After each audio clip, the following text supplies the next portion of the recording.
नमस्कार मित्रांनो, जी मराठीवरील शनई चौघडे मालिकेतील पुढील भागांमध्ये आपल्याला असं काही बघायला मिळणार आहे की ऑफिसमध्ये सकाळचं वातावरण सुरू असतं.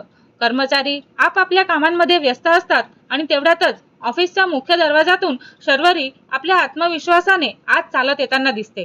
तिच्या चेहऱ्यावरती ठाम निर्धार दिसत असतो आणि तिच्या हातामध्ये फाईल असते आणि ती सरळ जयच्या केबिनमध्ये चालत जाते. जय आपल्या टेबलावरती बसून काही कागद पाहत असतो आणि अचानकच दरवाजा उघडतो आणि शर्वरी आत येते. जय वरती पाहतो आणि तिला पाहताच त्याच्या चेहऱ्यावरती नाराजी दिसू लागते.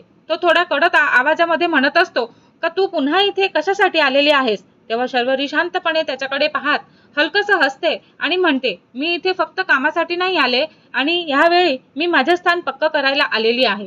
तेव्हा तिच्या आवाजात आत्मविश्वास जाणवत असतो. जय तिच्याकडे रागाने पाहतो आणि म्हणतो की मला माझ्या कंपनीत तुला पाहणं अजिबात आवडत नाही शर्वरी.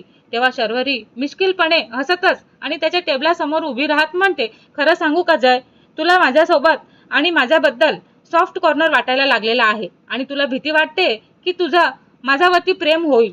हे ऐकताच जय चिडून जातो आणि उभा राहतो आणि त्याच्या चेहऱ्यावरती राग दिसतो आणि तो कठोर आवाजात म्हणत असतो, अशी फालतू वक्तव्य करू नकोस. शर्वरी शांतपणे उत्तर देते आणि म्हणते, मला इथे ठेवावंच लागणार आहे तुला, कारण तू आकाशला शब्द दिलेला आहेस ना. जय काही क्षण शांत होतो आणि त्याला आठवतं की त्याने आकाशला खरंच शब्द दिलेला होता.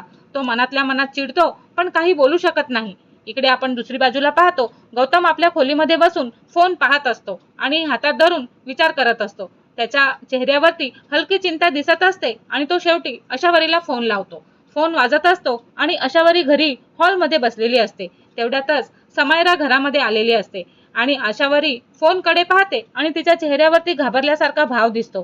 ती हळू आवाजात फोन उचलते आणि हॅलो असं म्हणत असते. तिचा आवाज थरथरत असतो. तेवढा गौतम लगेचच काळजीने विचारतो, आशावरी तू ठीक आहेस ना. तेव्हा आशावरी आजूबाजूला पाहत हळू आवाजात म्हणत असते, हो मी ठीक आहे, पण मला खूप भीती वाटत आहे.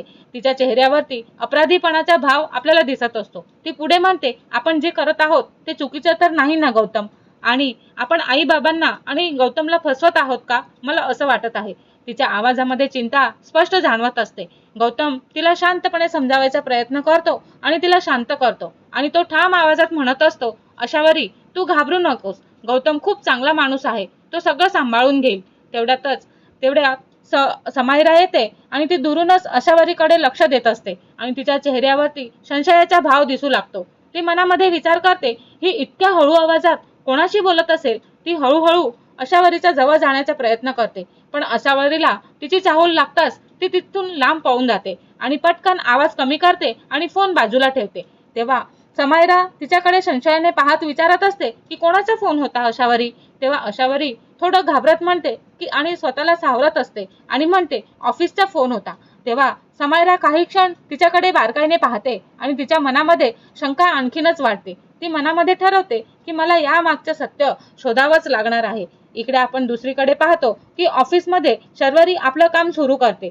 ती इतर महिला कर्मचाऱ्या असतात आणि त्यांच्यासोबतही बोलायचा प्रयत्न करते आणि ती आपल्याला दिसते. तिच्या चेहऱ्यावरती आत्मविश्वास दिसत असतो आणि ती त्यांना प्रोत्साहित करत म्हणत असते की आपण सगळेजण मेहनत केल्यावरती कोणतीही गोष्ट अशक्य होत नाही. तेव्हा तिच्या मनामध्ये मात्र दोनच मोठे विचार चालू असतात. पहिला म्हणजे आशावरी आणि गौतमच्या लग्नाचा मार्ग सोपा करायचा आणि दुसरा म्हणजे आपल्या वडिलांना आर्थिक मदत करायची.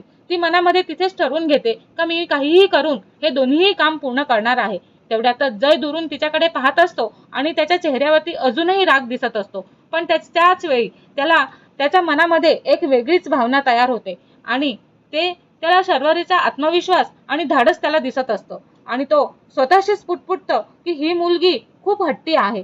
पण त्याच्या मनामध्ये कुठेतरी तिच्याबद्दल आदराची भावना तयार होऊ लागते आणि इथेच वातावरण पुन्हा एकदा रहस्यमय आणि तणावपूर्ण होऊन जातं आणि आपल्यालाही मनामध्ये अनेक प्रश्न उभे राहतात की आशावरी आणि समायरा आशावरीचं गुपित कळणार का आणि शर्वरी तिच्या दोन्ही उद्दिष्टांमध्ये यशस्वी होणार का आणि जयच्या मनामध्ये होणारी भावना पुढे कोणतं वळण घेणार आहे. हे सगळं पाहायला आमच्या चॅनलला लाईक, शेअर आणि सबस्क्राईब करायला विसरू नका. धन्यवाद.